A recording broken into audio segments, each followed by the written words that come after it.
Eh bien, bonsoir. Ce soir, on va vous parler d'un site archéologique qui a été fouillé en 2008 par le service départemental de l'archéologie. C'est une fouille préventive.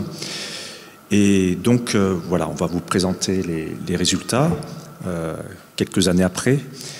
Et donc, je vais commencer par vous présenter ces fouilles archéologiques. Et ensuite, Françoise Miel-Carec, à mes côtés, vous montrera un amas métallique qui a été découvert à cette occasion dans une des salles de cette ferme et vous expliquera ce que l'on a fait sur cet amas métallique, notamment une fouille virtuelle. Alors, le site, je vous présente une photo satellite de 2008 qui a été prise justement au mois de juin, en plein milieu des fouilles archéologiques. Donc, il y avait deux secteurs de fouilles. À l'est, la zone la plus importante représente une ferme romaine qui faisait environ 1200 mètres carrés. Et à l'ouest, si vous voyez les lignes rouges qui représentent de longues tranchées qui ont été réalisées, on a trouvé à cet endroit un atelier de potier ainsi que des fosses dépotoirs et des fosses d'extraction d'argile.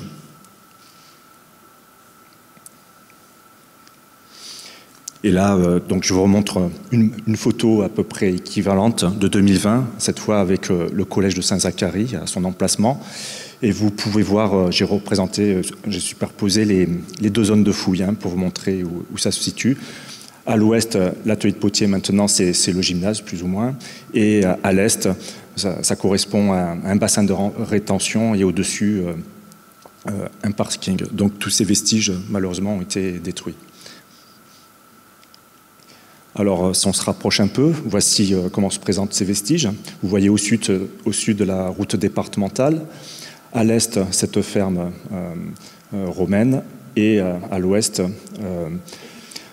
vous pouvez voir l'atelier de potier qui se situe au nord, et au sud, les zones dépotoirs.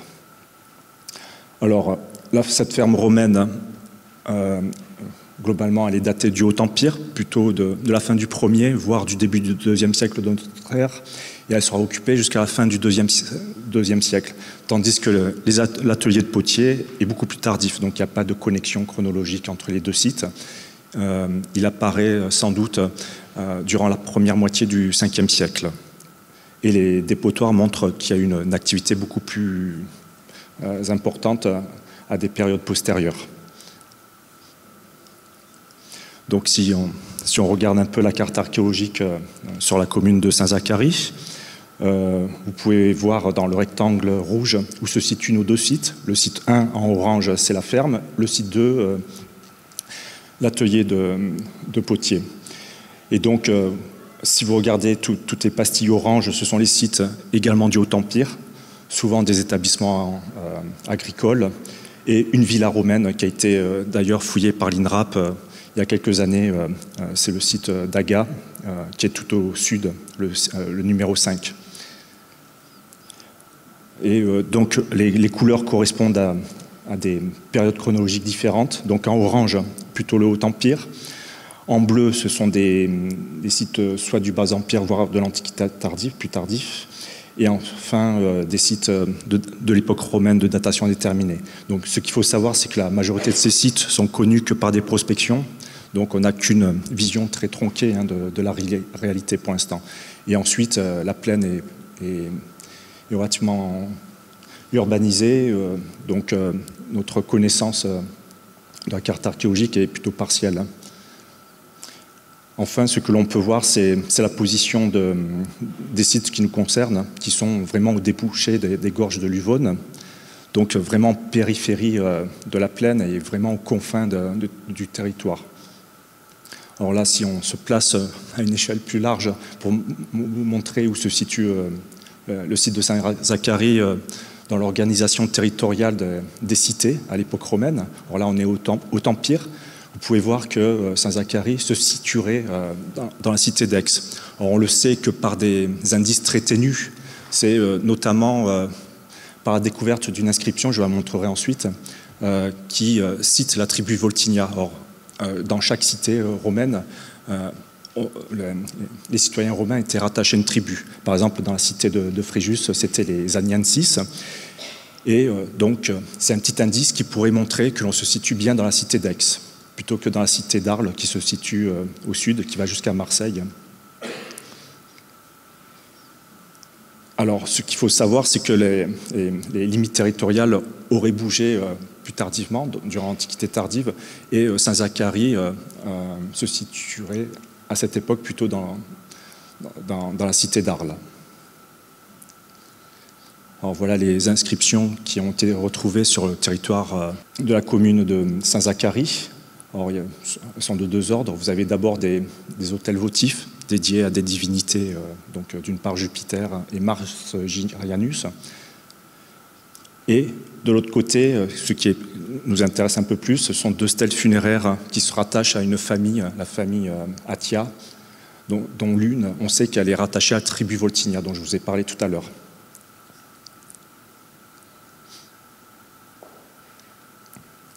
Alors là, voilà, je vous présente maintenant le plan général de cette ferme. Donc l'intérêt de la fouille, c'est qu'on a pu avoir pour une fois le plan complet d'un habitat avec la cour.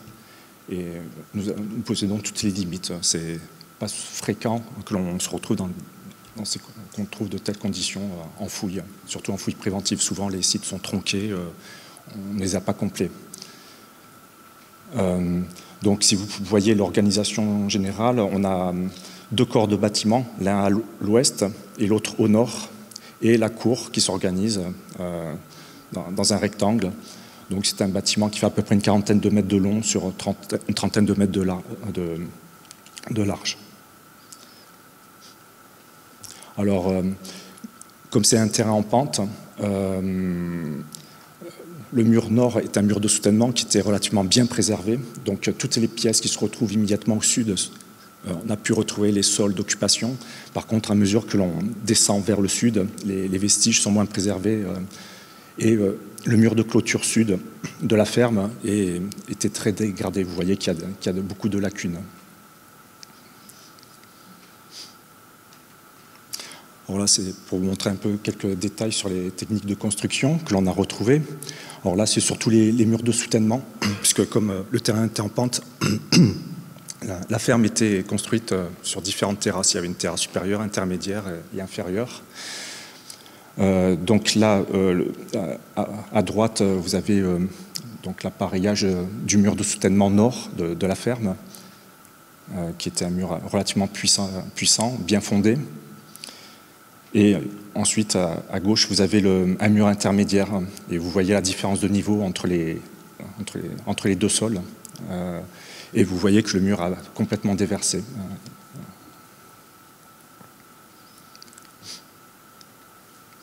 Alors là, autre technique de construction, c'est vous montrer qu'on a employé abondamment de la terre cuite dans les constructions pour réaliser des pieds droits. Vous en avez un là, qui est fait de fragments de tuiles plates, de tuiles de tégulés.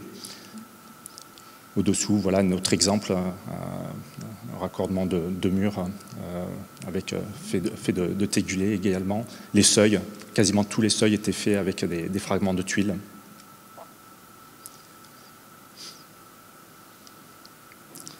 Autre construction qui utilise abondamment de terre cuite, ce sont les murs à parementer. Si vous voyez là, tout le fourrage est fait de fragments de tuiles. Là également, on a une arase de tuiles qui délimite le soubassement du mur qui est fait en pierre. Et au-dessus, il faut imaginer des élévations en argile. Hein. C'est ce que l'on retrouvait partout sur cet habitat. Et enfin, également, autre structure de la récupération. Hein, encore une fois, ce foyer utilise un col de dolium, encore de la terre cuite et des tégulés qui servent de présentoir. Alors, si on retourne sur le plan de la ferme, là, j'ai mis quelques couleurs pour vous expliquer un peu comment s'organisent les différents espaces. Donc, si on commence par le logis, Là, vous voyez, il y a 5 salles qui peuvent correspondre à la partie habitation, avec sans doute une pièce de distribution, vous le voyez, puisque bon, la porte d'entrée est ici, depuis la cour. On peut supposer que c'est la basse-cour. Et ensuite, donc, des accès à toutes les pièces. Hein. Vous voyez, vous avez 3 accès. D'une part, vers une grande salle qui est située à l'extrémité est, avec un foyer principal qui laisse penser que c'est sans doute la cuisine, et d'autres pièces du logis, les pièces d'habitation. Bon. Comme ce sont des sols en terre battue, on a assez peu d'informations pour savoir à quoi elles correspondent. Et donc, en bleu clair, vous avez une partie de la cour. Ce qu'il faut remarquer, c'est que cette cour est divisée en 3 parties. Ça, je vous expliquerai. Et d'ailleurs, vous avez 2 entrées, voire 3 entrées différentes. Cette première entrée, hein, qu'on peut considérer comme une porte piétonne, permet d'accéder justement au logis directement. Ensuite, vous avez une seconde entrée qui est bien délimitée par des murs et qui permet d'accéder à ce qui est très certainement une bergerie. Et ensuite, une troisième partie de cour en verre. Là, vous avez une porte beaucoup plus large. Pourquoi pas une porte cochère? Or ça, je vous dis ces choses-là, c'est parce que dans les traités d'économie des auteurs antiques, très souvent, ils nous expliquent comment doivent être organisées les fermes. Et c'est justement, on se rend compte que le plan de notre ferme correspond beaucoup à ces préceptes. Oui, je vais essayer. je vais le tourner justement, je vais mettre. Voilà. Excusez-moi. Donc, où j'en étais. Troisième partie de cours, donc avec une entrée beaucoup plus large, sans doute une porte cochère. Et juste à côté, on peut penser qu'il y avait peut-être une étable, en tout cas un espace pour loger des animaux plus importants. Et d'ailleurs, on avait un empierrement circulaire à cet endroit-là. On suppose qu'il y avait, pourquoi pas, une meule rotative qui était actionnée par un animal, justement. Et ça fonctionne assez bien, une meunerie à cet endroit-là, puisque si on suit notre circuit, sous la noue, à la jonction des deux corps de bâtiment, a été installé un four à pain. Et enfin, un second logis, 2 pièces d'habitation qui communiquent entre elles, et une nouvelle fois un foyer qui nous montre bien que c'était une unité d'habitation, et également une communication avec la bergerie. Là également, vous avez une communication avec la bergerie.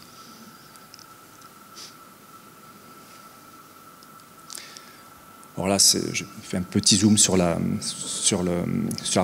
corps de logis, donc la partie habitation de la ferme.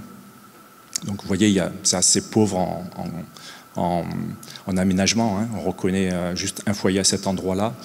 Et également, c'est une fosse, on reviendra tout à l'heure dessus, mais vous voyez, ce ne sont que des sols en terre battue. Alors je m'excuse un peu, les photos sont très monochromes. C'est que lorsqu'on est intervenu, on était à la fin du chantier, quand on a fait nos photos aériennes, et à côté, il y avait un chantier de terrassement avec beaucoup de poussière qui recouvrait tous les vestiges.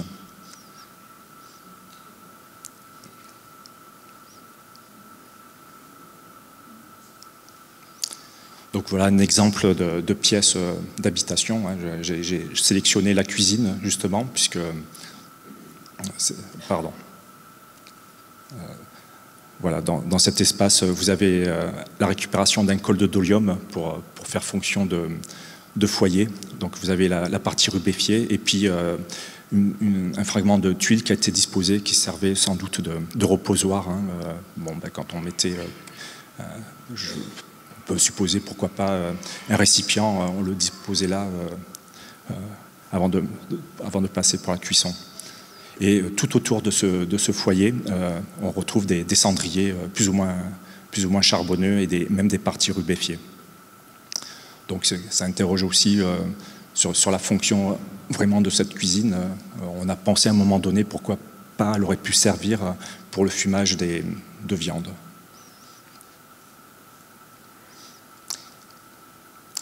Donc là, vous voyez un peu les élévations qui étaient relativement importantes, les élévations qui étaient préservées. Alors ensuite, autre espace important, c'est la bergerie. Donc c'est un bâtiment relativement long, d'une quinzaine de mètres et d'une largeur de 4-5 mètres. En tout, non, excusez-moi, c'était un peu plus, je crois, puisqu'elle fait à peu près 100 mètres carrés, cette bergerie. Donc vous avez le volume qui est relativement important, ça fait vraiment un bâtiment allongé. Vous l'avez ici. C'est vrai que malheureusement, les diapositives sont un peu réduites, on ne se rend pas compte des dimensions réelles. Et donc pour accéder à cette bergerie, donc je vous ai représenté de nouveau le circuit, et donc vous voyez bien ces murs qui sont orientés différemment, hein, qui permettent vraiment de drainer le troupeau jusque dans cette salle.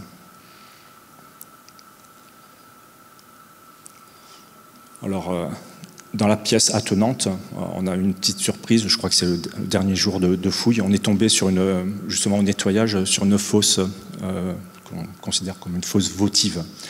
Alors cette fosse contenait abondamment de mobilier, elle a été creusée juste devant l'ouverture qui a été faite pour communiquer avec la bergerie.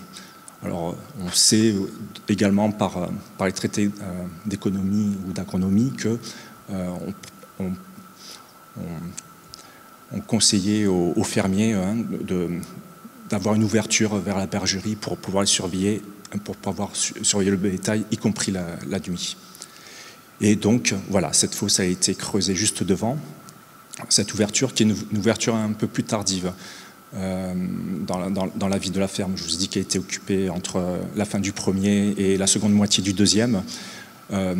Cette fosse a été pratiquée à partir du règne de Marc Aurèle.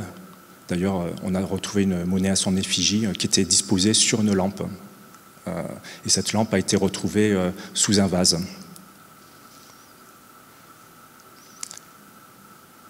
Alors, toujours dans ce dépôt votif, je vous montre un peu tout le mobilier qui a été retrouvé. Là, ce sont les effectifs des pièces. Donc, on a de grands pots en pâte brune de la région d'Aix ou de Marseille. Une cruche également, toujours de même type de céramique. Des petites cruches, sans doute à libation, contenant pourquoi pas du vin, qui ont été brisées d'ailleurs. Et ensuite, des coupelles, des bols et une lampe, dont certains devaient contenir des offrandes alimentaires. Donc là, ce sont tout ce qui a été retrouvé comme faune. Donc il y avait un crâne d'ovin caprin, mais également des pièces de viande, et également alors, il y avait du cochon et ensuite de la volaille comme offrande. Donc ça, ce sont bien entendu, c'est un geste propitiatoire, sans doute, envers les dieux pour qu'il y ait une bonne action envers le bétail. Alors, c'est très courant dans les campagnes romaines de trouver ce genre de dépôts. On peut trouver des dépôts de fondation ou aussi des dépôts votifs comme celui-ci. Et pourquoi pas disposer, ce que l'on a retrouvé également dans la ferme de Saint-Zacharie, c'est une lame de hache polie du néolithique déposée sous la fondation d'un mur. Là également, c'est pour attirer le bon sort sur cette construction. Enfin, voici le second espace, le second habitat que l'on a découvert, qui se compose de 2 salles, sans doute une autre cuisine, puis une pièce d'habitat qui communiquait. Et comme je vous l'ai expliqué déjà, cette pièce communiquait avec la bergerie, mais plus tardivement, cette ouverture a été obturée, tandis que, comme je vous l'ai expliqué tout à l'heure, on a ouvert un passage à cet endroit-là. Alors, est-ce qu'il y a eu un changement dans l'organisation de la ferme? C'est une possibilité, on n'a pas tellement d'autres informations. Et donc là, je vous ai également expliqué le cheminement tout à l'heure avec le four à pain et donc probablement une meunerie à cet endroit. Et enfin, l'étable. Là, je vous représente l'endroit où a été trouvé l'amas métallique dont on va, que Françoise Melcarec va vous expliquer tout à l'heure. Donc là, je vous montre un peu des photos de ce que je viens de vous expliquer. Donc dans cette seconde cuisine, également l'utilisation d'un col d'olium en récupération pour être utilisé comme un foyer. Et le four à pain, alors il est très dégradé malheureusement, mais on voit le départ ici, il est fait en morceaux de tuiles de la partie voûtée, hein, qui est complètement occultée.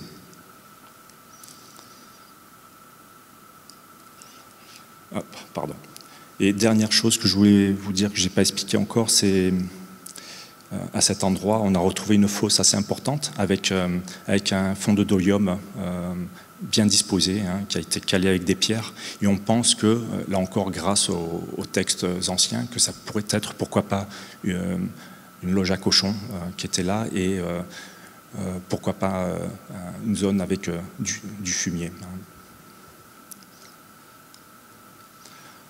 Alors, ce type d'établissement polyvalent, c'est pas courant. Le plus souvent, quand on fouille des établissements agricoles dans le Var, on trouve surtout des fermes viticoles, oléicoles, mais plus rarement des établissements qui sont plutôt tournés vers l'élevage. On les rencontre moins fréquemment en fouille. Donc, ce sont des habitats tout à fait normaux, c'est ça que je voulais dire, parce qu'on retrouve, on retrouve comme mobilier de la vaisselle plutôt luxueuse, on pourrait le penser, puisque là vous avez une anse de plat ovale qui était argentée. Également, juste au-dessous, un couvercle de coffre. Ensuite, des objets de parure, des fibules, également des fragments de miroirs. Bon, là, c'est tout ce qu'on trouve comme objet de la vie quotidienne, donc des chaînons des mailles d'une chaîne, plutôt, excusez-moi, et également sans doute une serpette, un tenon. Et pour le mobilier céramique, on retrouve donc des amphores vinaires, mais également des amphores à huile, en quantité assez importante, qui correspond d'ailleurs à ce que l'on retrouve sur d'autres types d'habitats, que ce soit des fermes viticoles, mais également des villas. Parmi la céramique, on retrouve, là je vous ai mis pour exemple de la céramique culinaire africaine, beaucoup de céramique culinaire, on a fait ce qui est normal pour ce type d'habitat, mais également de la vaisselle fine, on va trouver des céramiques sigillées ou des céramiques à parois fines. Et enfin, beaucoup de céramique commune, de production peut-être locale. Et là, pour rappeler la principale activité de cette ferme, c'est de la faisselle également. Alors là, je vais vous parler maintenant du second site qui a été trouvé sur ce terrain. Il s'agit donc d'un four de potier, mais peut-être qu'il y en avait d'autres, je vous l'expliquerai ensuite. Alors là, c'est une carte qui vous présente un peu les découvertes de fours de potier plutôt tardifs dans notre région. Il n'y en a pas tant que ça. C'est souvent des indices, et les quelques fours avérés se situent à Pourcieux, notamment sur le site de Barguiou, le Biaou, ou à l'abbaye du Toronnet. Et donc, le site de Saint-Zacharie, il est ici. Alors là, voilà, c'est un plan un peu plus détaillé, mais un plan général qui vous montre les résultats des fouilles. Donc tout en haut, vous avez l'atelier avec le four qui est tout petit, hein, il faisait à peu près 1,20 m de diamètre. Et ensuite, diverses fosses qui ont été découvertes. Donc d'abord des fosses dépotoirs qui contenaient beaucoup de rebuts de cuisson, abondamment de céramique, mais qui ne proviennent pas de ce four, je vais vous expliquer ensuite. Et ensuite, une fosse d'extraction d'argile qui est située ici. Alors, il faut savoir qu'à Saint-Zacharie, l'argile est très propice à l'activité potière. Je crois que vous en savez quelque chose, puisque il y a des ateliers de tuyers qui ont fonctionné jusqu'à très récemment à Saint-Zacharie, mais également on a fabriqué de la faïence dès le premier tiers du XVIIe siècle. Et Et je vous ai montré tout à l'heure l'abondance de la terre cuite qui a été utilisée dans la construction de la ferme. Ce n'est pas courant, surtout que la pierre est abondante. On ne retrouve pas autant de quantité de terre cuite dans des constructions ailleurs, dans le Var. Donc là, c'est un détail qui vous montre la fosse d'extraction d'argile. Et ensuite, l'atelier de potier. Donc d'abord, l'aire de charge. C'est-à-dire que voilà, dans l'angle, on a retrouvé une zone charbonneuse. C'est là où on préparait la braise. Donc cette zone n'est pas très importante car on pense que ce four qui est au sud n'a fonctionné qu'une seule fois. Il n'y a eu qu'une seule fournée de fait. Donc on préparait la braise et ensuite on l'a placée dans l'alandier, donc la gueule du four, jusque dans le laboratoire qui se situe sous la sole du four. Et là, c'était l'aire de séchage de la céramique. Donc là, la même chose en coupe pour montrer comment se présente le four et l'aire de charge. Avec l'alandier, bien sûr, c'est en pointillé parce que le tunnel s'est effondré. Et donc là, vous avez le laboratoire avec en coupe les deux arceaux qui soutenaient la sole. Et c'est sur cette sole que se trouvait la céramique pour la cuisson, qui était sous une cloche. Donc voilà plusieurs photos pour montrer ce four de plus près. Donc là, vous l'avez avant sa fouille. Il y a un niveau de destruction juste dessus, mais pas de traces de cloche. On distingue tout autour la zone rubéfiée. Donc c'est un four qui a été entaillé dans le substrat même. Et c'est la paroi est faite par le substrat et qui a été chauffée. Donc là, vous l'avez en dessin. Vous pouvez remarquer qu'ils ont utilisé des fragments de tégula pour faire la sole, dans l'argile même. Et ensuite, les trous noirs correspondent aux carnaux. C'est par là que circulait la chaleur. Là, vous avez l'alandier, je vous en ai parlé tout à l'heure. Vous avez encore la zone charbonneuse et les parois rubéfiées, mais le tunnel est effondré. Et ensuite, là, c'est pour vous montrer le raccordement qui était fait entre la paroi du four et la sole. On ajoutait de l'argile, on lissait l'argile pour bien obturer, pour pas qu'il y ait d'ouverture. Donc là, des photos de plus près qui vous montrent la sole du four.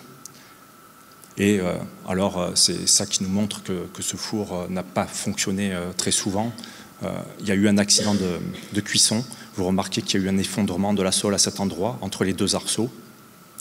Et donc là, c'est une photo rapprochée qui vous montre que l'intérieur était comblé, et même les bords, ici, vous voyez, c'est de la céramique fondue. On va retrouver, au fond, toute une fournée qui a plus ou moins fondu.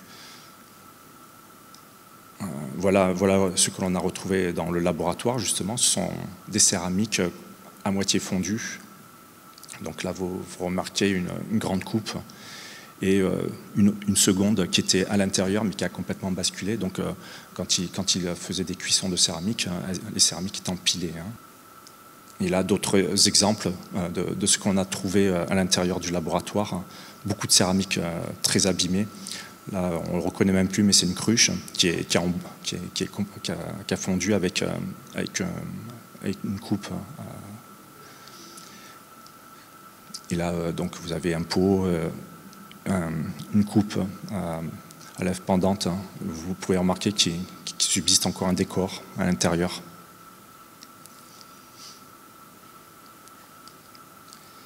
Et donc voilà, c'est pour vous montrer la production de ce four qui montre aussi le savoir-faire de ce potier, parce qu'il a utilisé différents répertoires connus dans le monde antique. Tout d'abord, il s'agit de céramiques qui proviennent d'Afrique du Nord, ce qu'on appelle des céramiques sigillées clair-D. Donc il s'est inspiré de ce répertoire pour faire ses plats à feu. Autre inspiration, il a imité également des céramiques DSP qui sont des productions plus locales de la région de Marseille notamment, mais pas que, qui sont de la fin du IVe et du Ve siècle de notre ère. Et enfin, alors là, surprise pour nous également, c'est ce type de céramique. Le répertoire, on le retrouve en Savoie, notamment dans les ateliers de Portou, Et là, c'est vraiment des céramiques typiques savoyardes et qui ont été très bien imitées jusqu'au décor. Et certaines de ces céramiques portaient encore des traces de peinture. Et bien voilà, j'ai fini.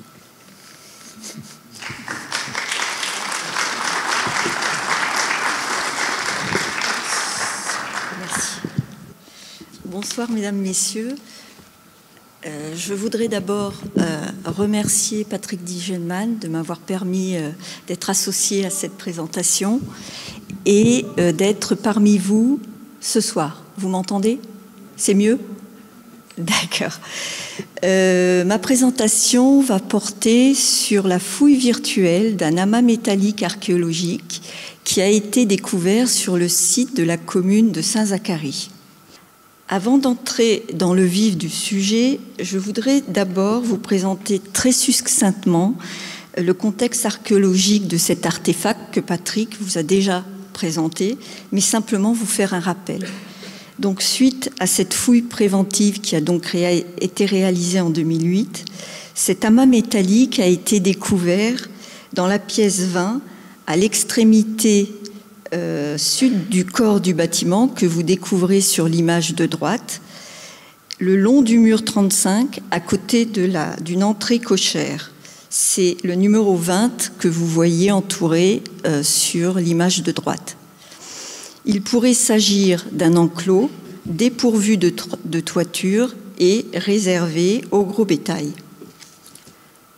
Cet amas que vous découvrez sur votre gauche, amas métallique, a été confié en 2019 au laboratoire de conservation, restauration et recherche de Draguignan pour expertise. Il a d'abord été photographié et radiographié. L'amas a ensuite fait l'objet d'un constat d'état. Tout au long de ce processus, sa manipulation s'est avérée délicate en raison de sa grande fragilité. Une discussion s'est alors engagée avec les archéologues et ils m'ont demandé de leur proposer un plan d'action. Le budget de restauration étant limité, j'ai décidé de proposer une autre approche, plus innovante, afin d'accéder de manière non invasive aux informations masquées par l'amas, par les sédiments, pour bien entendu les transmettre aux archéologues et également cibler les objets qui seront destinés ultérieurement peut-être à être restaurés. J'ai donc élaboré et proposé aux archéologues un projet de fouille virtuelle de l'amas métallique. Pour mener à bien ce projet, j'ai pris contact avec le dispositif RUE, Rapprochement Université Laboratoire Entreprise.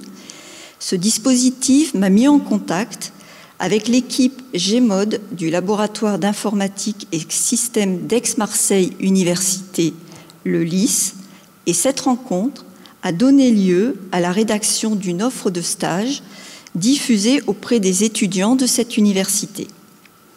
Une étudiante en Master 2 informatique, parcours géométrie et informatique graphique GIG, a été retenue.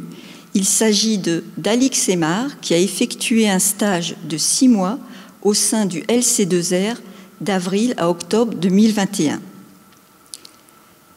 Les principaux objectifs de ce stage sont les suivants.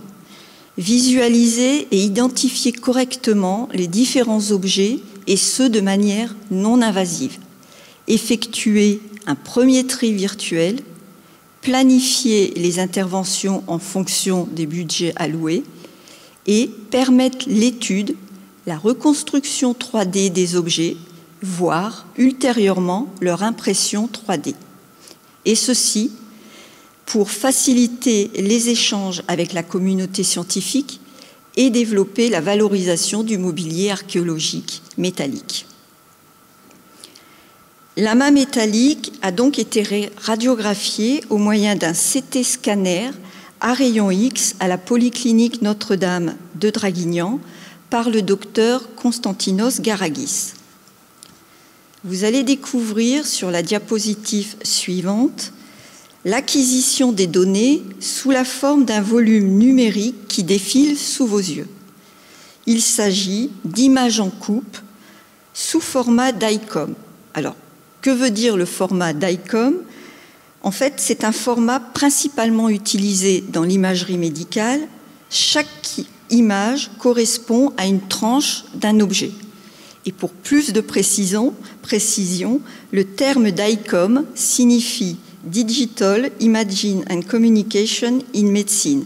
Il s'agit en fait de la norme la plus répandue pour visualiser, stocker, récupérer et partager les images médicales.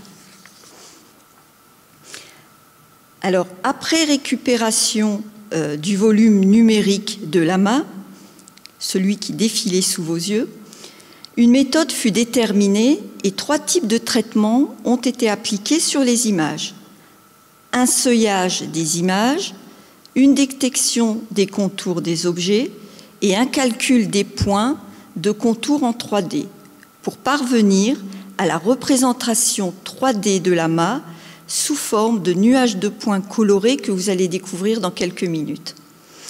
Les 3 diapositives qui vont suivre vont vous permettre de mieux appréhender le travail d'Alix.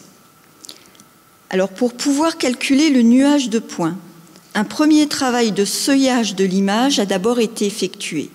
Vous avez sur l'image de gauche, donc l'amas avant seuillage, et l'image de droite, l'amas après seuillage. Par ce traitement, en fait, on arrive à nettoyer les images pour se focaliser uniquement sur les objets métalliques.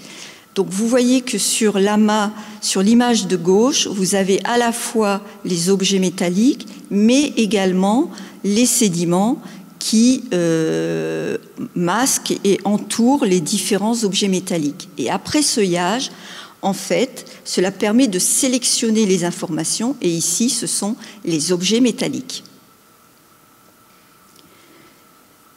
Une fois le nettoyage des volumes numériques effectué, on cherche à définir les contours des objets contenus dans l'amas, c'est-à-dire la limite entre le fond de l'image et les objets.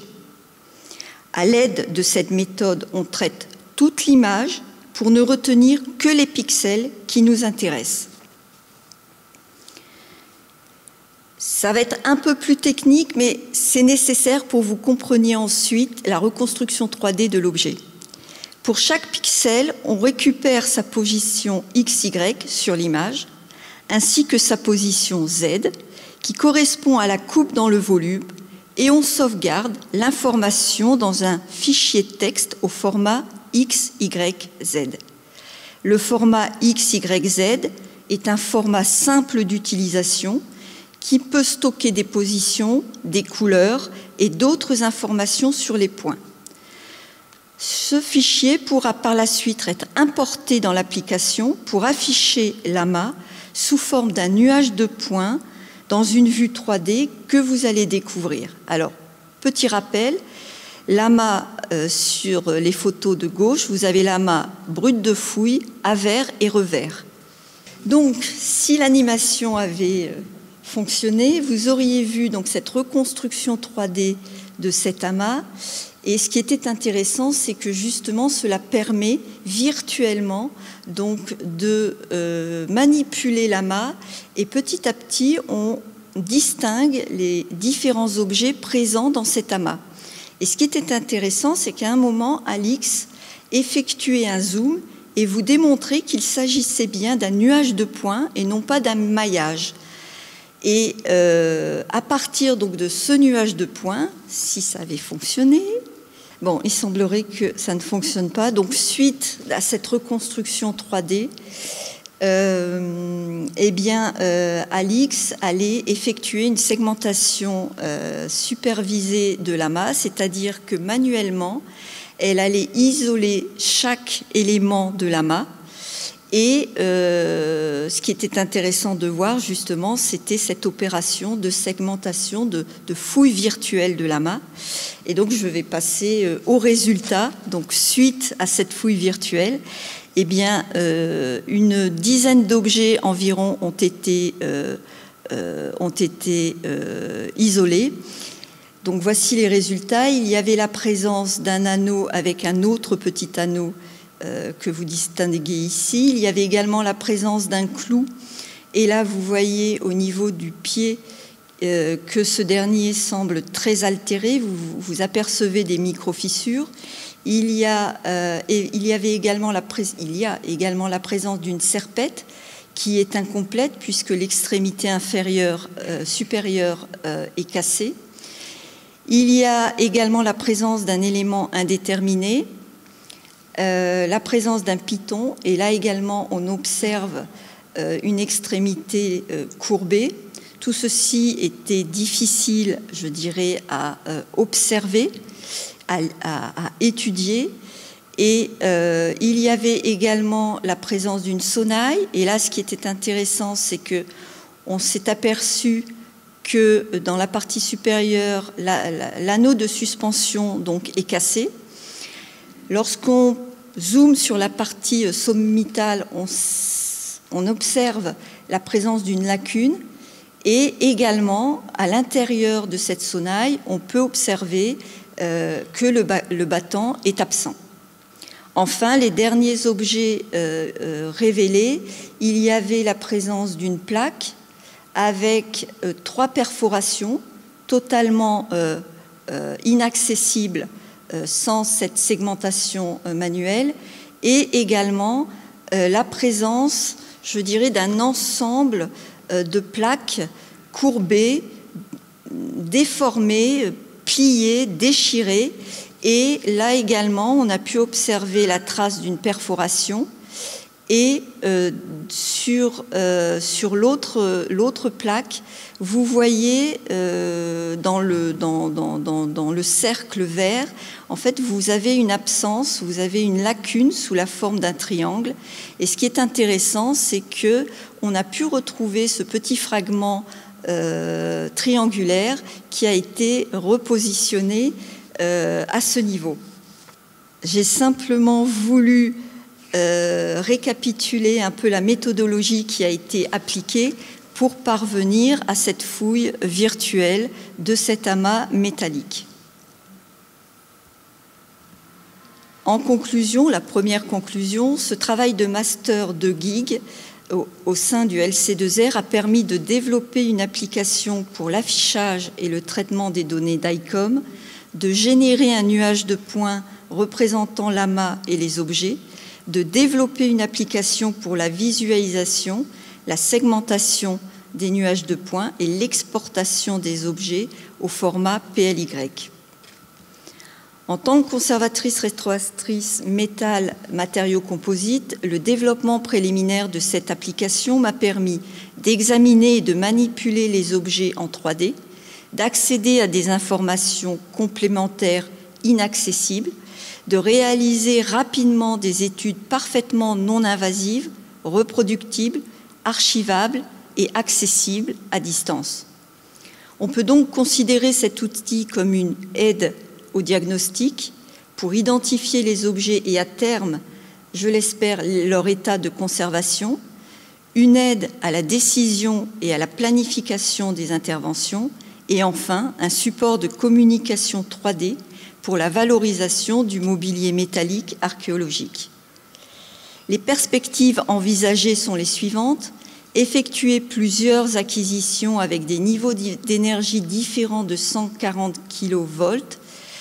Notamment, ce qui serait intéressant, c'est d'effectuer des acquisitions avec des niveaux d'énergie plus faibles pour, par exemple, des objets composites comprenant à la fois du métal et des matériaux organiques, ce qui nous permettrait donc de comparer, je dirais, les différentes acquisitions, d'obtenir des images d'ICOM à haute définition dès le départ, et enfin de créer un logiciel informatique qui permettrait de regrouper l'importation des images scannées, le traitement des images et l'affichage 3D, la segmentation semi-automatique, voire automatique des objets, c'est en pleine réflexion, des outils de mesure, un plan de coupe pour observer la disposition des objets si nécessaire, si ces derniers sont enfermés, je dirais par exemple dans des amphores ou dans des urnes, des fonctions zoom et enfin l'intégration d'un système d'annotation.